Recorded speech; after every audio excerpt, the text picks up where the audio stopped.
Did you ever hear that? Did you ever hear the meat man at the pubs? Meat guy. Same guy sold meat and DVDs. Meat Oh no, he sold some baked goods as well. What the fuck? Aye, man. Imagine coming in like a multi-tiered tray hanging from No, he had it in his car. He'd come in, he'd ask what he wanted, go into his car and come back in. I think he just went round the market, bought everything at the end of the night and was like, so that includes Fast and Furious 6, obviously on DVD-R, some rum balls. Man's having a Macmillan coffee morning, please.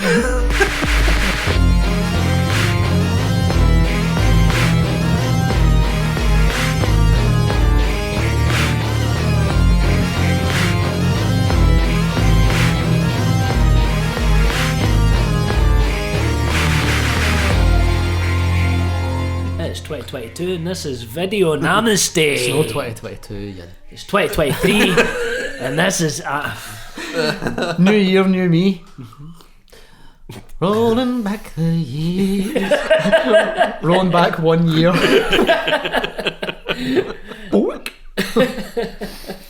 Yeah, as Danny says, it's 2023 and this is Video Namaste. yeah. Video Namaste. In 2020 Part two. 3D. Video Namaste 3D. 2023. Welcome back. This is part 2, so you've got part 1 to listen to. If you haven't, go back and listen to that. But we are talking on the subject of love. Lurve. L-U-R-V-E. L-U-R-V-E, lurve. Yeah, pretty self-explanatory, really. We don't have to explain that concept. No. We took the subject of love, and we've all chosen a film. Last time I chose A Lifeless Ordinary. We discussed that. And today is Findlay's choice. Oh, classic. The bitch is back. I was going to say, no wolf whistles here, man. I was going to laugh there because, like, I think when we started at Video Namaste, I was like, there'll be no fucking Criterion Collection pushing this, I tell you. Catch you. Black and white 40s films. Aye. The day my choice is Brief Encounter from 1945. Okay, sit up straight because now it's time to talk about a proper film. A good film. I know it's a Video Namaste first, but try to behave yourselves. From Willy Bogner, it's 1990s Fire, Ice and Dynamite. Sorry, no, it's Noel Coward's Brief Encounter. What am I on about? Me. New music will blow your dick off. Hold on tight, kids. That train's coming. Aye, by David Lean. Classy British director, mad womanizer too. But I mean, although I suppose you could maybe talk about love. Aye, themes of the podcast. Oh, well, womanising's not about love though. Womanising's just pure destruction, which I suppose love is destructive. Love is a battlefield. I can't hold on. I need a medic. Speaking of lean, 83 minutes. Aye. Now we're talking. See when you see that firing up there, you're like, yes! Under 90. I know, God. Like I don't want to jump too far ahead, but like there's even a reference during the film, during Brief Encounter, of her going to the cinema and coming back and slating a film because it was 3 hours long, and then a few years later, fucking Lawrence of Arabia. I know. Dr. Zhivago. Aye, exactly. Aye. You know what I mean? But yes. And the 3 and 4 hour turf. So I was saying to Findlay before we started, I was convinced I'd seen Brief Encounter. I was thinking, but it was only because there was a connection with trains in my head, so I was like, I genuinely was thinking of the 39 Steps. It popped up in BritBox as well, no doubt. It did? No. What, Brief Encounter or film? Yeah, that's what. No, I watched Brief Encounter in BritBox. BritBox, All Carlton classic. They've got all the Carlton stuff. Laddie. It's like having a really good dinner, but it smells like shite. You know what I mean? Kraft cheesy pasta. Aye, that's what I'm saying. Really good dinner, but it smells like shite. You just don't get too close to it. You just wolf it in. Just hold your nose. Listen, after we're done, we'll get a wee pizza in and watch shooting fish. I don't know. I was trying to think of something that would be on there, but that, yeah. Poundland and DVD is shooting fish. That's a one you can buy extra in off of Nisa. Shooting fish. Aye. I Late night shopping day. I just picked up a copy of fucking Preaching to the Perverted. Got a copy of East is East. Which, by the way, your man for Life Less Ordinary shot. The guy that shot Life Less Ordinary, I can't remember his name now. Tufano? Something Tufano? Nah. Anyway, we're not talking about Life Less Ordinary. That's done. Shit canned. Done. It's over. Get over it. If you're here for more Life Less Ordinary chat, fucking run. Man, just skip. Do one. Send us a Take bomb a in the flying mail. fuck to a rolling donut. Aye. Send us a bomb via Twitter. Right. Aye. Brief Encounter. Brief Encounter. So aye. Brief Encounter's a film from 1945 about two people who essentially have like a meet cute at a train station. wait, a what? A meet cute. A meet cute. Meet cute. Yeah. What? What's that? Boys. We're talking old. about love. We're old. Talking about love. They're talking about Is meet this a- cutes in Seinfeld. A meet cute's when you first meet somebody and you have that kind of wee, like that wee spark, that wee bit of right. chemistry. You know what I mean? I've not seen Seinfeld. Aye, well, I thought meet cute. Every kid getting about that. Would you think we were got to a butcher's? Oh, for a second there, I was being converted. Meat cute? No, cured meat. Oh. Right. Aye, so Either way, can I get your number? aye, so they have a meet cute at the train station. They kind of meet each other a few times, but then it kind of turns into them having a routine of meeting each other every Thursday and almost having an affair. But it's a bit more complicated because the two of them are already married, and it's all about their kind of doomed romance and how intense it is and their chemistry with each other. So it's really like, I don't know, man, it's just one of the kind of enduring films where you're like 1945 or beyond, you're like, this is just still so fresh and It's so potent as well. Really potent. like their on-screen chemistry is probably some of the best of all time, I would say. Which is interesting because when you watch pretty much any film for that era, there's a certain kind of detachment I get from it in terms of an emotional connection to characters, because everything's so heightened and darling and love you and darling and darling and darling, and there's nothing seems real. There's nothing seems organic. You know. I know what you mean. I think that's what makes it really like. There's little sort of. It's just the way that the film articulates sensations and emotions and specific sort of feelings. It's like it does it so well, and that's when it makes that connection with you. It's like, oof. Because it's no cowards stage play for Still Life, so the stage play is actually just based all completely in the railway station tavern. Right. Okay. And then the bit that the film fleshes out, apart from a few wee changes, is in the play they mention going to the pictures or they mention going to the shops or somebody's flat, whereas the film actually takes you out the rail station and shows you that. So it just fleshes that out like that, but it still feels like a stage play just because how intensely written it is. And so, do you know, it's the first time I watched it in, again, a really, really long time. Actually that long that I forgot I had the DVD. Oh, nice. Do you know what I mean? I had to check. I was like, I'm sure I got it. And so it was in like a DVD wallet, and it's one of these DVDs that you got free with, like you had to buy the Daily Mail. Oh, you know yeah, what I mean? nice. So I stole it. And watching it, rewatching it, I misremembered a lot of it. I had in my head a memory of it being set entirely in the train station. How potent those scenes are, as you say, like in the actual station itself. That's you know, and I in my head I had it as them. Maybe I'd read the play in between or something, but I don't think I had, because I'd read some No Coward but not that.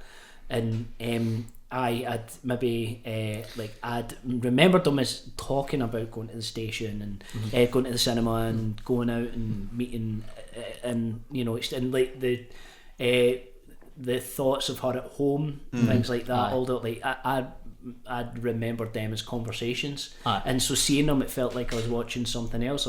For a second I actually went back to IMDb to make sure that I hadn't been watching like a different updated version, a remake or something like that. Something along those lines. So like, you know, like a reproduction, I don't know, but I was really struck by how connected I was to it, and a big part of that's Noel Coward's writing, but also like David, like fucking any scene like could be just set up over the shoulder, whatever. So, like, you know, but the camera's always telling a story, like from the start.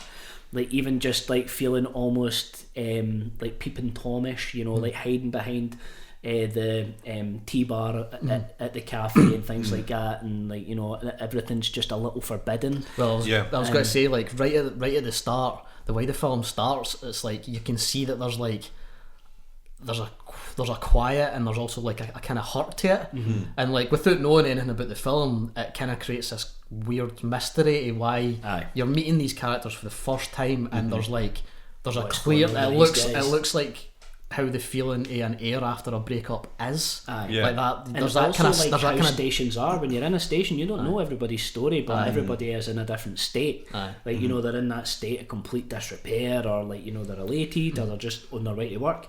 We don't know what's going on in their life, but sometimes if I'm sitting at a cafe, I do get that thing where I'm like, I wonder what's going on with him. I think what's his story? I think what's interesting about that opening is, I mean, showing you the end of the story at the start really helps to sort of build that kind of, is dread the word I want to use, but you know what I mean, it builds it up, that dread towards you know inevitably where it's going to end up, and but I think that really kind of sets the tone as well for, like, it's kind of saying to you, this is not a traditional love story in the sense of like man meets woman situations happen, in the end they get together. Like, it's very much that's not what we're doing here. It's doomed for the start. It's doomed, like, and even when that kind of gossiping woman comes in and starts talking to her, oh god, you feel it, and you're like, and she just does not stop talking, and like Celia, I can't remember the actress's last name, Celia, the way that she's looking off, and just you can just tell, you're like, she's totally disconnected for this. And when she's on the train, her internal dialogue, the first thing she says is like, I wish I could trust you, and then she's like, I wish you were dead. She's like, no, that's no right of me to say that sort of thing. Like, our emotions are everywhere, and she's just so fatal that you're still like, what the fuck happened? That she's feeling like this sort of thing, you know. It's funny that sort of character as well, the gossipy, is like the most dangerous person to meet in that situation as well. Totally. Kind of brings a sense of jeopardy. Like, what they're doing is there's something suspicious, and the person that you really don't want to get involved in that is, as you say, like somebody that's gossipy, and I can make just absolutely compound the problem. But and like, she's not getting to process like her feelings as well, and the audience feel that, because you're like, because of her internal dialogue, but you can tell the way she's looking and like out the window and everything, you're like, something's happened, and I don't know, you're like, I really just feel for her for some reason, and it's 2 minutes into this fucking film. You know what I mean? So and then obviously when once it kind of relays her story with meeting Alec, Laura meeting Alec, that kind of chunk of the story when she's essentially retelling it to her husband in her own head, fuck me, man. You're like, it's so well crafted. You know what I mean? It's so well observed. I think that's what got me about it as well. It's like, because the situation, obviously the situation it's going through is incredibly lonely. Because it's a bit of an explosive secret. So there's literally nobody, and there's nobody in her life that she can tell it to. So it's all about her kind of decompressing from it, and she's trying to compartmentalise it, and the only way she can do that is essentially by telling the full truth and full story to her husband, but she's not saying it out loud. So she's kind of recanting it for herself, but also it's almost to alleviate her own guilt. I don't know if I was maybe misreading it, but the whole thing seemed to me to be like a suicide note, up to the point where, so I don't want to jump ahead, but you know, not bad. You know, she runs out the station. Like, we're back to the start. It's confessional. That's something else. If you don't, but to me, that's when like it kind of draws to a conclusion, narratively, where she her internal dialogue being, when that draws to a conclusion, when she runs out, and obviously at the start of the film we just see that we don't even see that she's gone. We see that she comes back. And well, that's interesting, because in my head I'm like, she goes out to meet him for one last. Totally farewell. But no, it turns out she was running out. She didn't want to feel anything anymore. That's what she says. She's like, I didn't want any. She's like, I didn't want any feelings. She's like, and she was running like almost on autopilot. It wasn't her that brought her out there.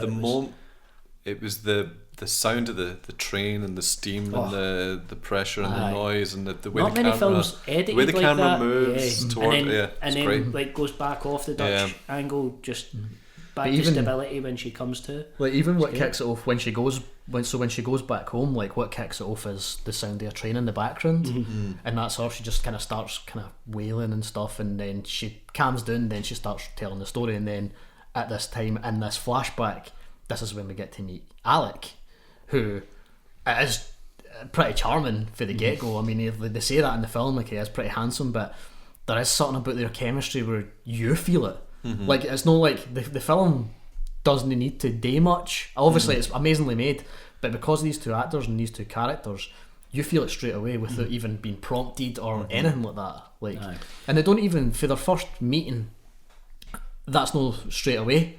They meet each other again, like outside a vegetable shop or like a supermarket or something, I think.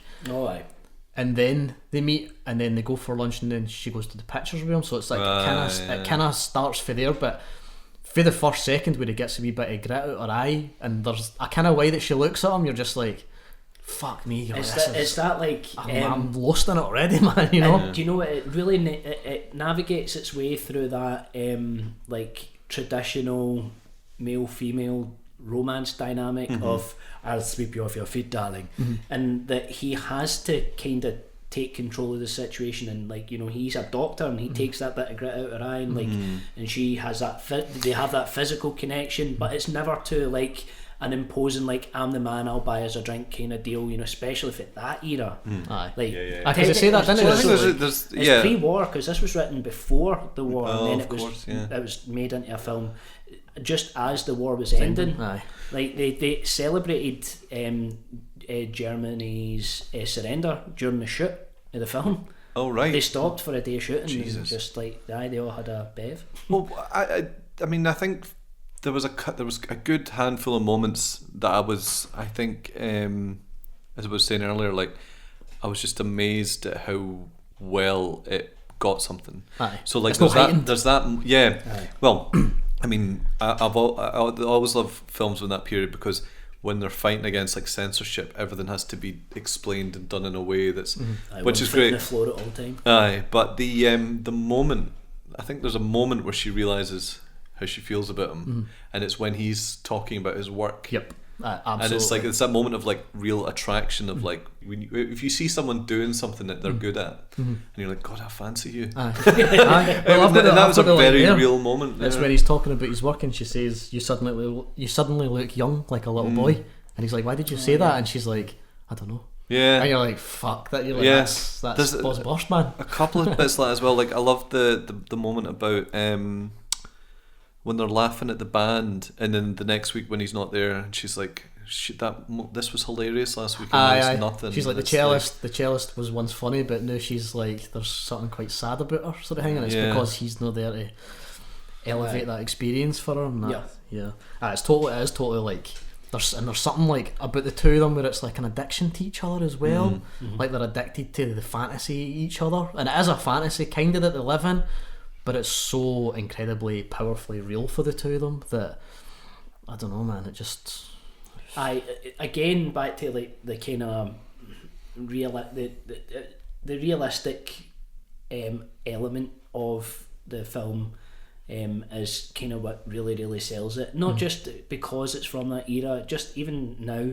If there were a film released where, say, Brief Encounter came out now and had not been a play or whatever back in the 30s, and it was just realised now, if it would be, it's a tough line to walk, you know, like making something like that interesting, because frankly most of the time if I'm watching a film, it takes a lot more than just two people's relationship to keep me engaged, you know, because I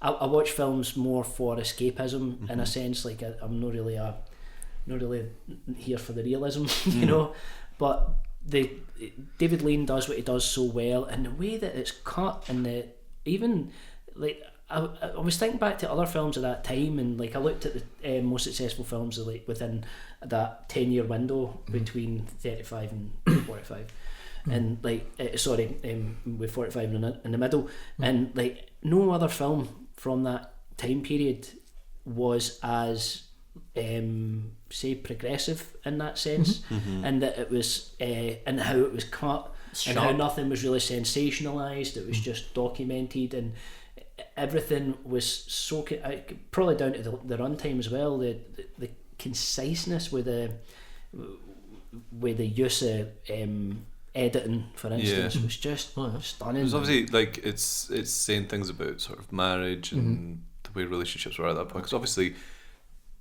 like leaving their respective partners was never going to be. It was never going to be socially as acceptable as you know what I mean. So it's a dangerous feeling for them to be inside. Oh, totally. Like, you know what I mean, and they know that the jeopardy's rich and there. I get that. And it's kind of it's interesting. Like I think why this is probably the best selection on the subject of love, Findlay. It's like love is such a well trodden subject, but the difference between a good love story and a generic one is like one that taps into your like the familiarity of it. Your experiences. Aye.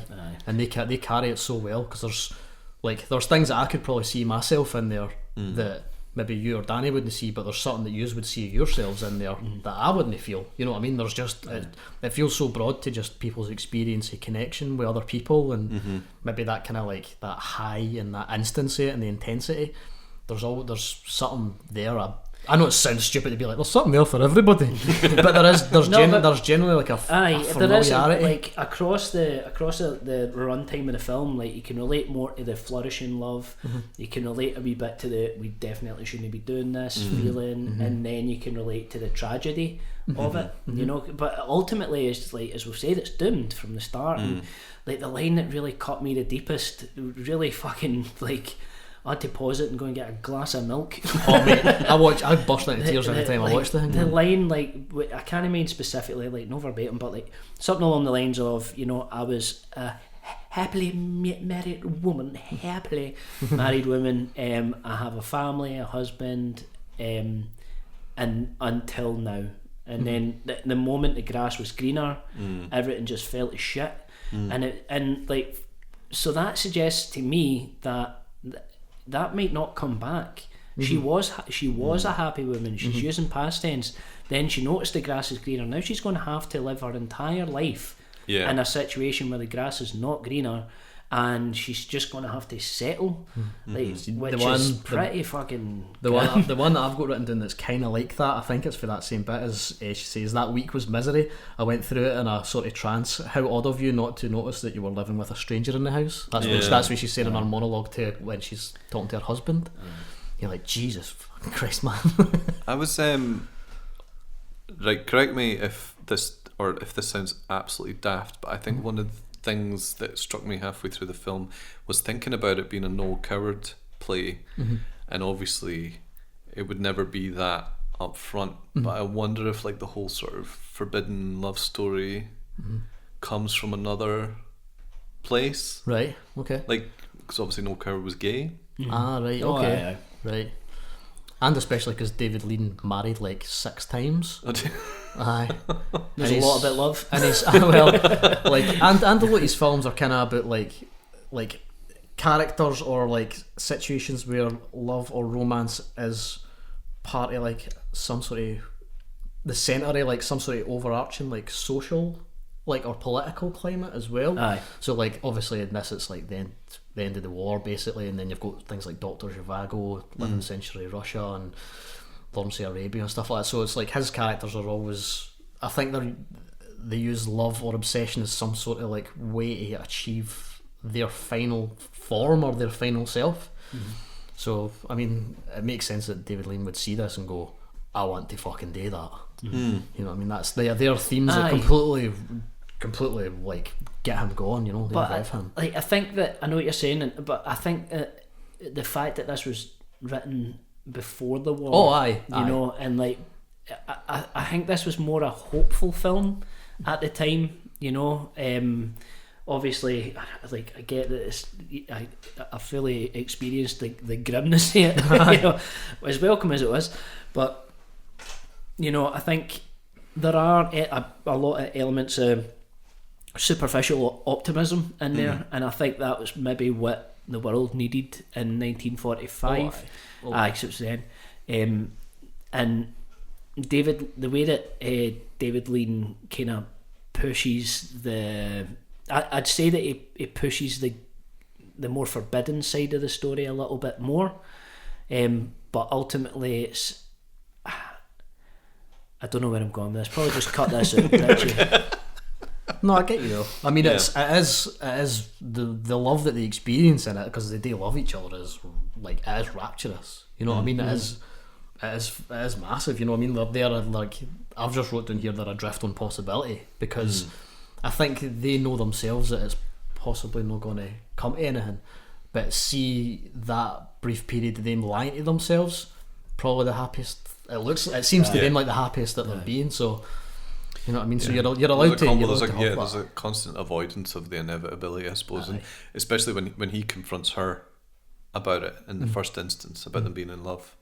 She's constantly like, nope, don't want to talk about it. See, I agree at that bit. Just the bit in the boathouse where she's like drying him off and that, and he's like, oh, I love you, and she's like, no, we can't, we shouldn't, and all that sort of stuff. I agree at that, because she's like desperate to admit it to herself and say it out loud, but she can't, and she doesn't want to. It's over. Aye. She's like, I just want it to be like this forever, because saying it out loud would give it life, and that would be the worst thing for the two of us.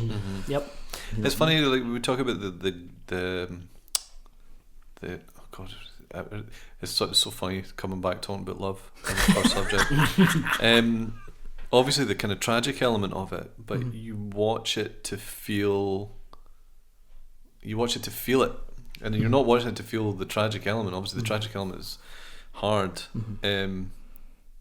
but it makes the story itself so potent. Like, we keep using the word potent, but that's what it is. It's like, it's so strongly.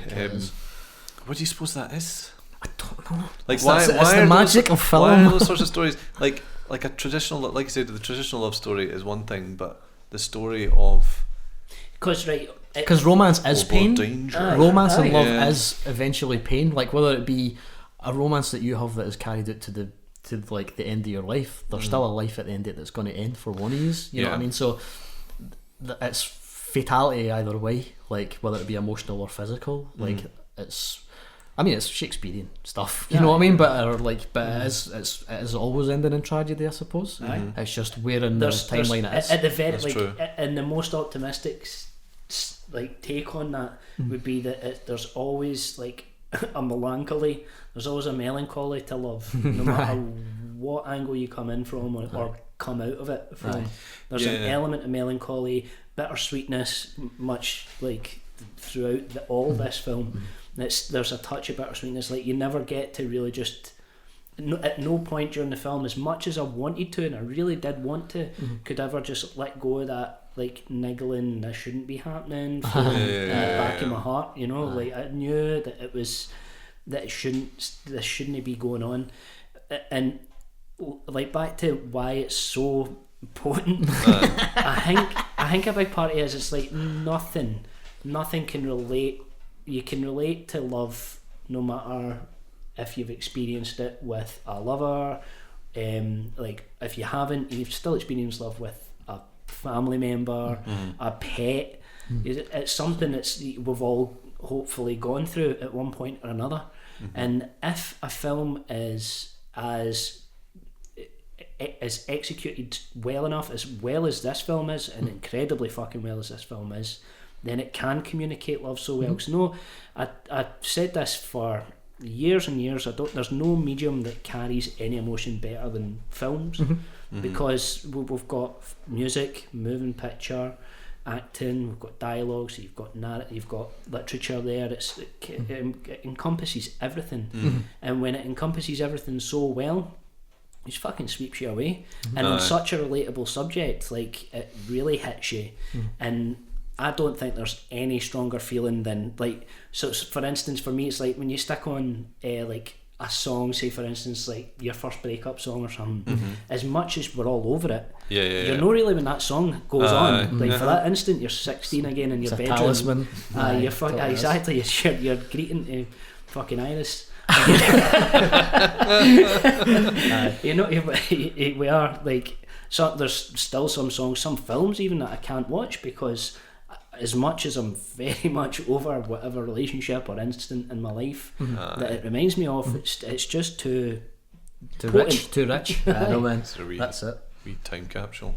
But I mean, Laura's prose in the film when she's talking and when she's like sort of trying to navigate the relationship inside her head, the writing in that and her delivery of that is so good, like especially when she's talking about like when they go to the bridge and all that, like, and how she just drifts off into thought as well. The lighting drops and like she's the only person in the world at that point. It's fucking incredible. It's like, and then once that kind of rope starts to tighten a wee bit around them, like when they go to the restaurant and they meet people that she knows, and they're kind of like, oh, who's that?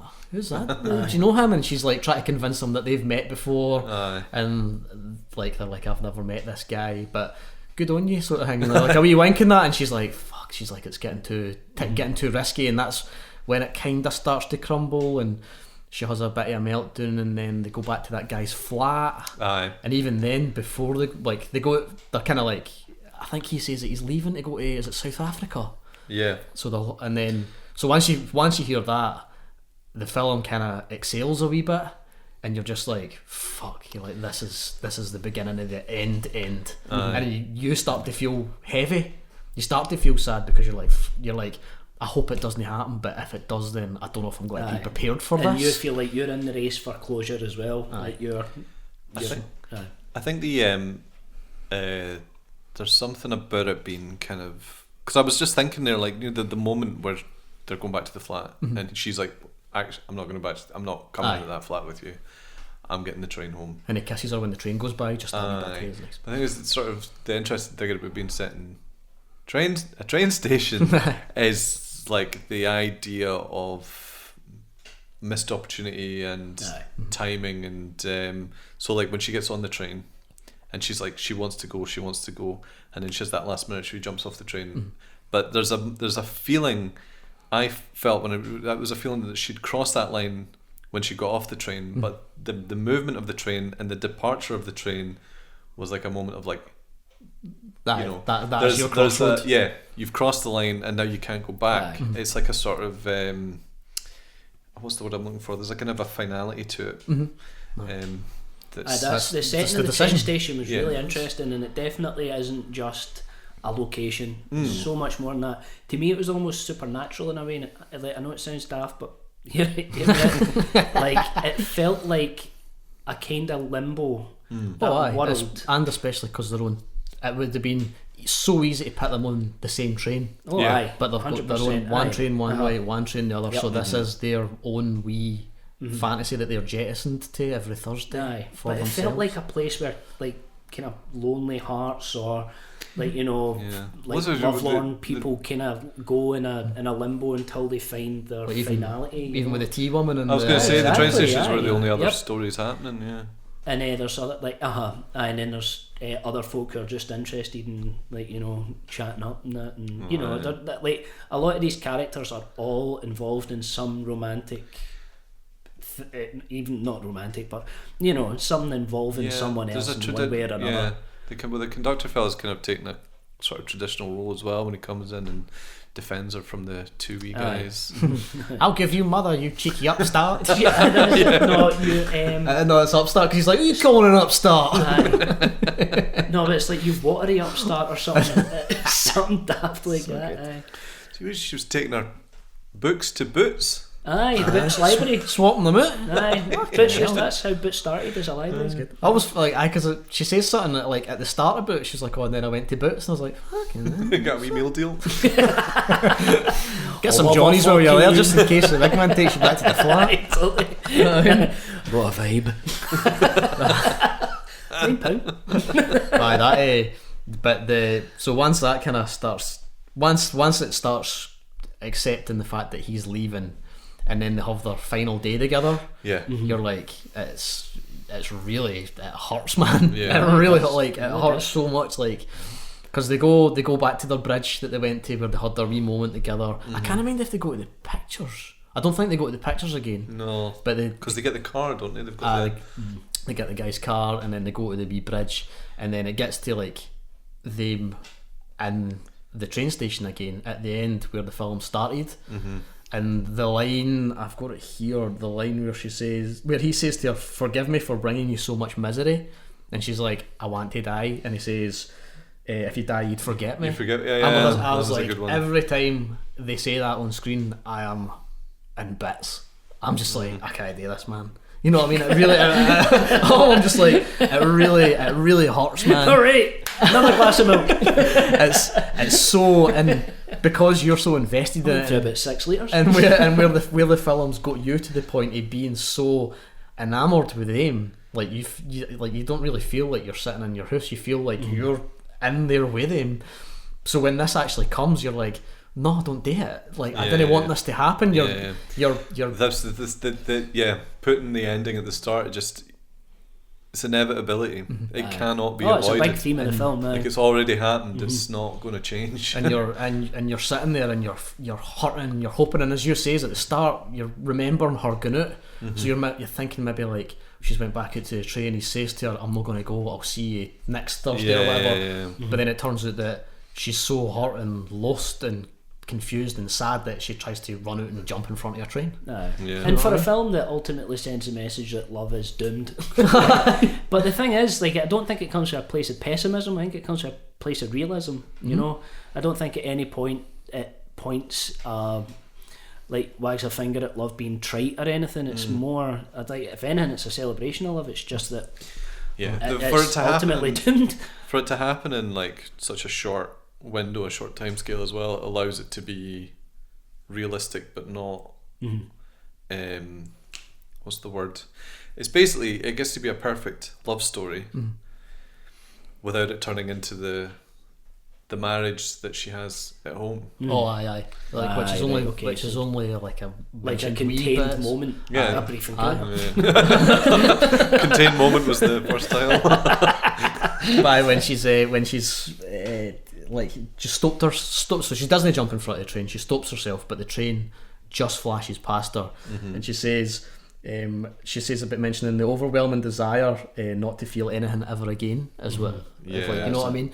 And as you said earlier, Richie, the way the camera moves on her, it's like it's angled, the way the lighting's on her face, the wind blows on her hair, the shadows kind of half cut on her face as well.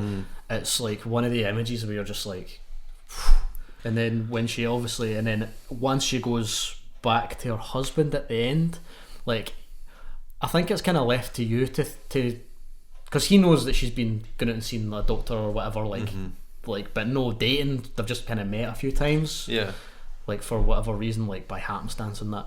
But I think when she goes back that night to her husband right at the very end, I think it's left to you to think about, like, if he kind of knows what's going on, because she's bereft, like, she's, because there is a moment where you realise that he's been paying a wee bit more attention than doing a crossword.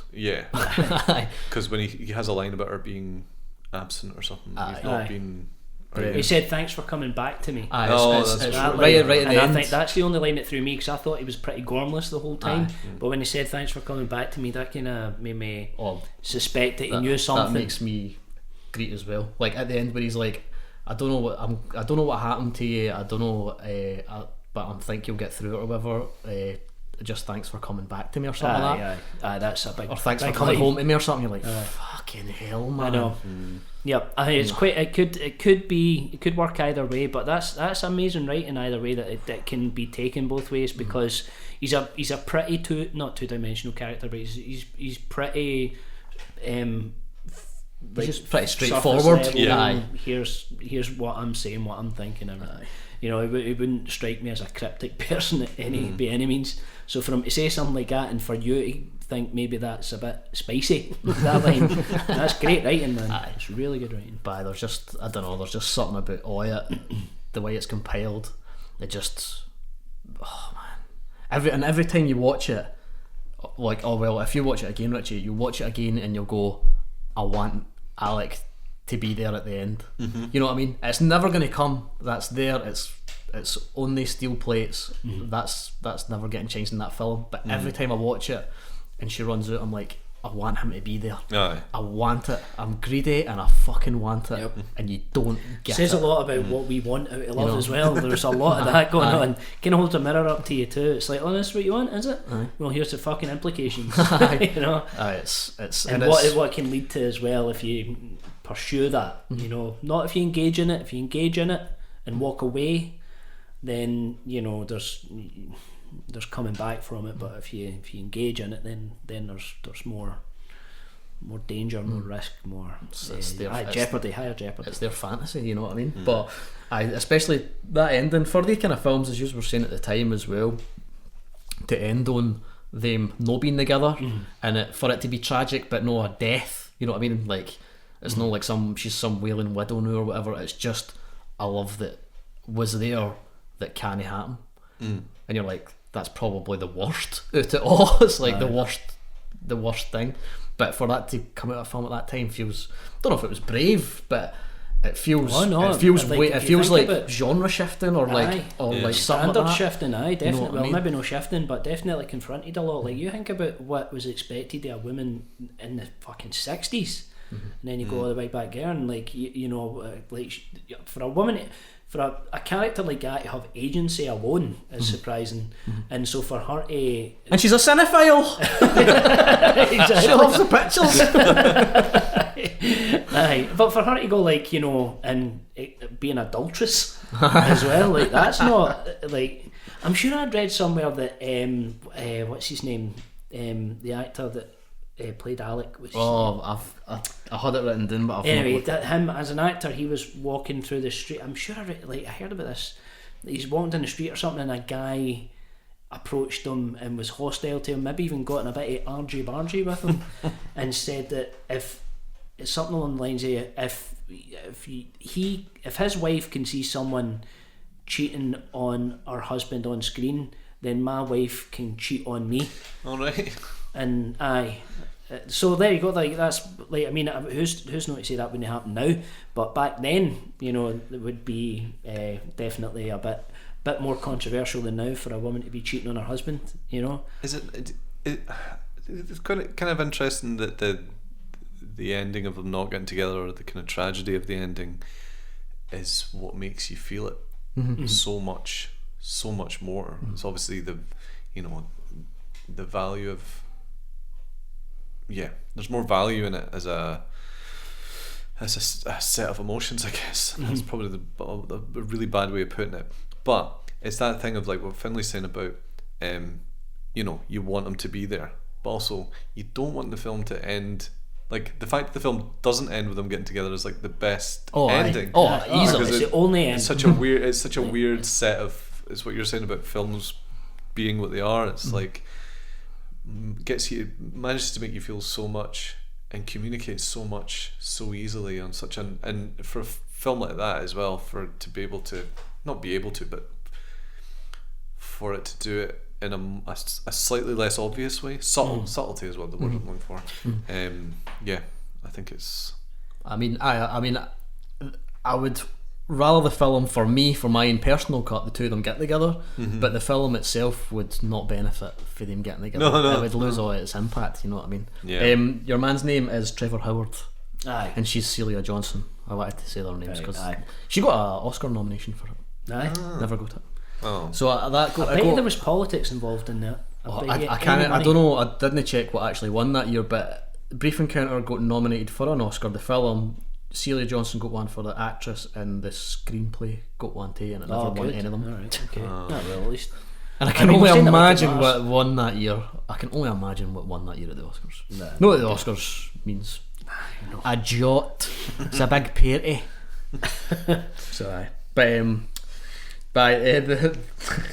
line that I think is probably the funniest line in it is Alec when he's in the picture house, and he says, "The stars can change their courses, the universe go up in flames, and the world crash around us, but there will always be Donald Duck. And they're all laughing like fuck as well just before. Donald Duck finishes like the film starting, and it's like, and then the film starts and the film's name is Flames of Passion. Based on a real film, but I don't think it uses the real film's footage. Right. I think this was one of the early examples of them making a film within a film, you know. Right, okay. The first stab, if you will. Right. It does that a few times because there's Keats gets mentioned in it too, and then romance is like a word in the crossword as well. Which is interesting because like pop culture doesn't really get referenced in any films like before then. Not until Kevin Smith. So common. Just to bring it back, somebody told me recently the reason why Donald Duck is raging is because of post-war PTSD. Oh, aye, that's right. I heard that. I thought it was because he couldn't find his trousers. Well, I thought he was got 3 nephews that he hates. I mean, I don't know how I feel about that, but if there's, I'm sure the person who told me that maybe read it on the back of a biscuit. Me and the wee guy are running through all Looney Tunes right now, so I'll let you know if there's any allusions to it. Or Donald Duck's Disney. Eh? You think of Daffy Duck? I'm being an absolute banger. You think of Daffy? Do I cut that out as well? Leave it in. It's alright, man. It's not. I've got Mel Blanc staying the big scream in my head.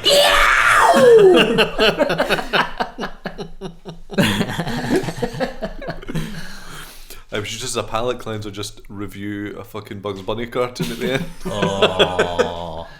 Ladybug's Bunny. What was the last one I watched? Was the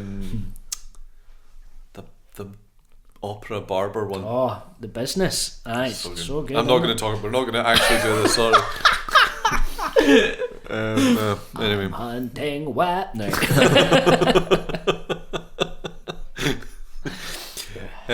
So yeah, no, I think I remember watching.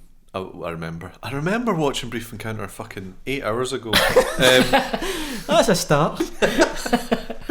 No, but I it did make me, in the context of doing it for this, I was like, Christ, this is a really interesting take on love. It's so relatable. Aye. Mm-hmm.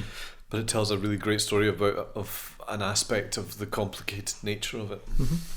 Tune in next week where 3 sad sacks. I know. I was like, I wonder how the recording will go when we do this, and it's like, oh, it's actually like really deflating because you're just like, Christ, it's sad. Because this is the first, I suppose, like meaningful discussion. So we've done this. We're not talking about Joe Dante's Amazing Ties. Cher's knees or something like that. So if you want, I'll do a keyword roundup. Let's do it. Absolutely. Let's do it.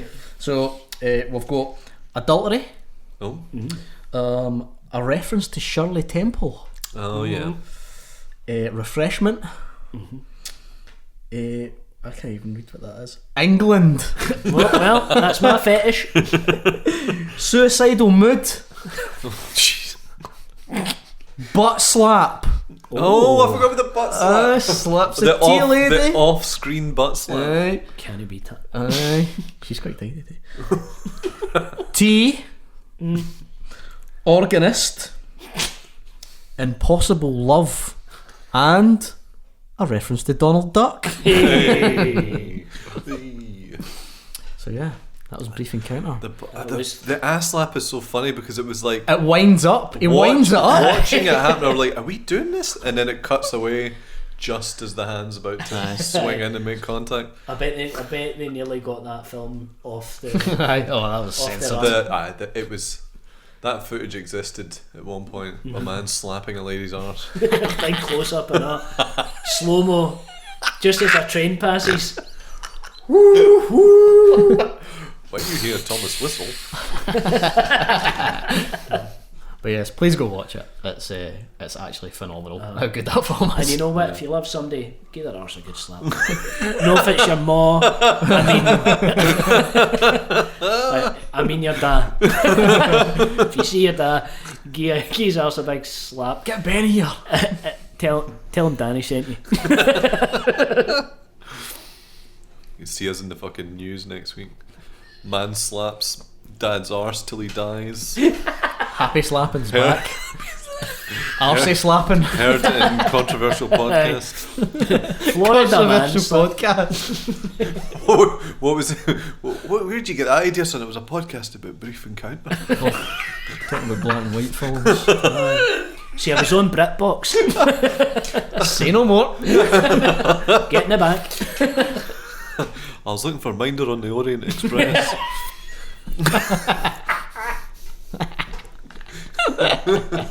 I want to watch Lenny Henry's Chef.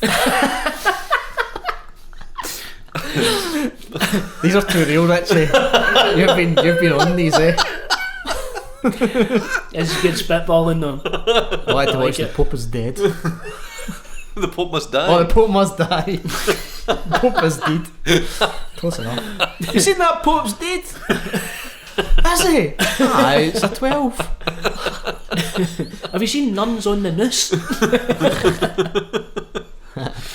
Oh dear. But yes, thanks everybody. Bye. Thanks everybody. No. She's a bit more. We'll chat out until. I was just going to say that. What was I going to say? This is part 2. We've got another one coming. Mm-hmm. Aye. Where we've got to do Danny's choice. And what a choice. What a choice it is. Aye. That was the sad bit. Now we're just going for full. Jesus. Yeah, right, come on, we're not casting any aspersions. You brought a suicide note to the table. And you brought Meatloaf's dick sweat. You took the words. Right out my arse. Thanks everyone for listening. Yeah. What do you want to say about love? It's nice. It's good. I like it. You know, imagine what Trump would have to say if asked that question. We got all kinds of love. I think the thing is, I'm going to do no Trump impressions in the podcast. That's enough. What would you have to say about love? It's lovely. No. It's nice. It's complex. It hurts like a bastard. I mean, love is pain. Was that a Poison lyric? Or Rap. Love is essentially pain, but it's just pain remoulded to lie to you in the nicest way possible. Oh wow! Let's end on that. That's your perfect time to say love is a battlefield. I've already said it. No, because I need a medic. We got a bleeder. Do you want to know what love is? Tune in next time for Video Namaste in Love Part 3.